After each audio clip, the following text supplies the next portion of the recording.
Most people fail the Part 107 test for one reason. They're studying the wrong rules, and it's not their fault because the FAA changed Part 107 in 2021, then added remote ID enforcement in 2024, which means a lot of the information online is outdated.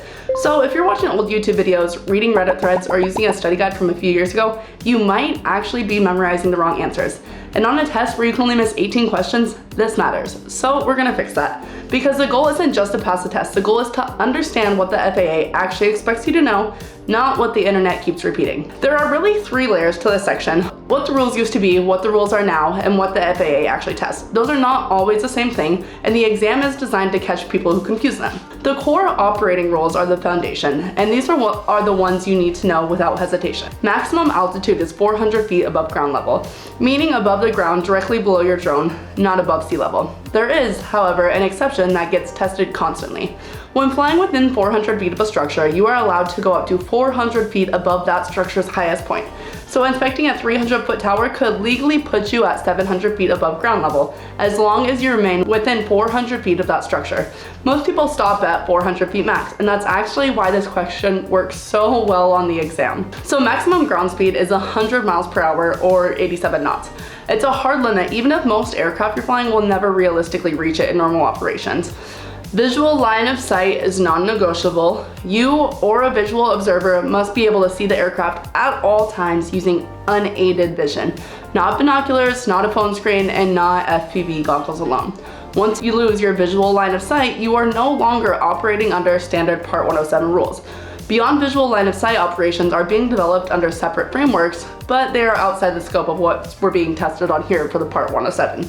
Right of way is absolute. All unmanned aircraft must yield to manned aircraft at all times. There's no exceptions. If there is a person in the aircraft, you move. Visibility requirements are straightforward, but pretty easy to overlook. You need at least 3 statute miles of visibility from your control station. Cloud clearance follows a fixed structure: 500 feet below, 1,000 feet above, and 2,000 feet horizontally from the clouds. A simple way to remember is 5, 10, 20, increasing as distance increases. Night operations are one of the areas where outdated information still causes problems.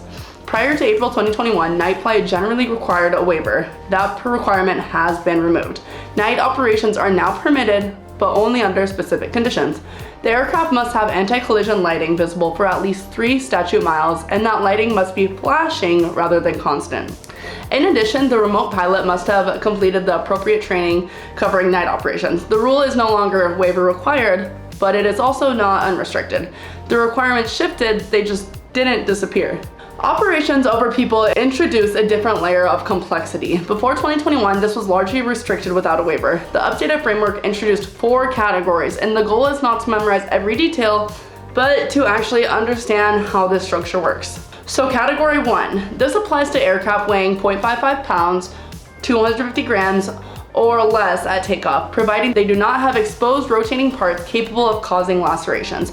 Both conditions matter. Weight alone is not the determining factor, even though most people assume it is. Category 2 and Category 3 aircraft must meet specific injury limitation requirements and require FAA accepted compliance documentation. The distinction between them lies in operational restrictions, with Category 3 placing tighter limits on operations, particularly regarding sustained flight over people. Category 4 represents the highest level, involving aircraft with an airworthiness certificate issued under Part 21.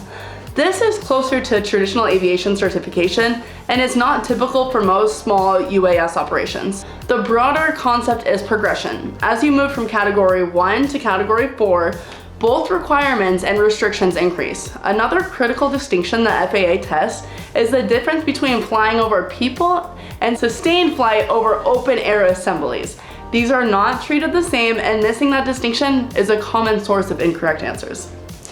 Remote ID is probably one of the newest regulatory additions, and it is heavily emphasized. It functions as a digital ID system, broadcasting information such as the aircraft's identity and location during the flight.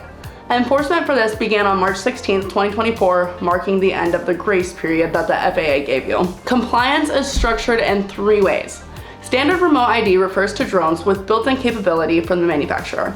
A broadcast module allows older aircraft to transmit the required information. The third option is operating within an FAA recognized identification area, or FRIA, where remote ID is not required.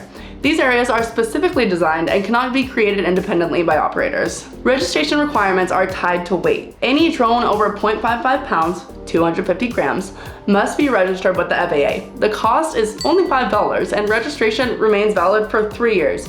The registration number must be displayed on the exterior of the aircraft and be visible upon inspection. Becoming a remote pilot requires meeting basic eligibility criteria, including age, language ability, and passing the aeronautical knowledge test.